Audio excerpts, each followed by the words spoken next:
How tough is it? No, let me ask you this. Who's going to be 6th, 7th, and 8th at the end of the season? Anybody want to throw that out? I think Miami stays in. I think either Philadelphia or Indiana might fall out. Detroit, Blake Griffin, they're playing with a new energy.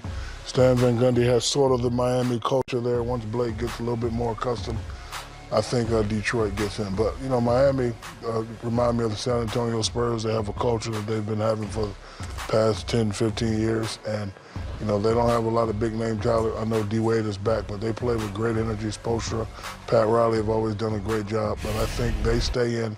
And I think Detroit, under Stan Van Gundy and Blake Griffin, they sneak in. Indiana and Philadelphia worries me. Ooh, tough. I got a question for you, Zeke. Who do you trust more, knowing their history? The Washington Wizards or Miami Heat if they were to play in the series today? Without a John Wall, I'm trusting Miami. Okay. And the reason why Without a John Wall, they won 5 games in a row. Yeah, but he said in the playoffs. In the series. Come on. My bad. Everybody got to eat, B. Yeah. Until the playoffs come. Right, until the and you need playoffs. John Wall. Exactly. Right? But I'm going to go back to the playoff race, and I look at Detroit right now. I think this is a tough period for them because they started out hot, and now they've lost like 3, 4 in a row. And this is where you really see what type of team you are after the losses. You know, can you regroup? Can you get back and start pushing again? I don't know if Indiana or Miami is going to fall out. But Philadelphia. Philadelphia's got a shot, you know, because they're still young. You don't know if Embiid's going to stay healthy or not. So Philly is the only one that worries me, and I think Detroit, if they're going to catch anybody, they got a chance to catch Philly only because of injury. But I'm a little nervous about Detroit right now because, again, I don't know if they can recover now from this skid that they're on. BD, after the trade, you can't say Cleveland. Who's #1 in the East if it's not Cleveland?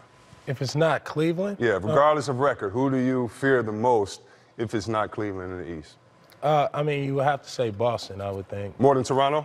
More than Toronto. Okay. Only because, you know, it's the Kyrie factor. You know, when you're in the playoffs and, you know, the stuff hit the fan, you got to have somebody that can get you a shot. You got to have somebody that can make you a play, you know, get to the line. And Kyrie, to me, is one of the best offensive players in the world.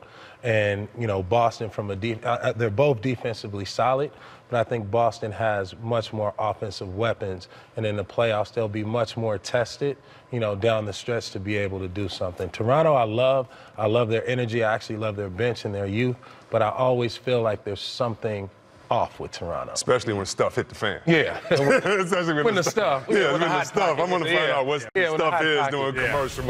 We got, here's another BD fan, Slim the Reason. You got to watch out already. He said you look like a cat burger that only steals artwork. Ocean's 14. I was looking at some artwork today. Just don't steal it, though. We got your back. You don't need to. Tons more to come.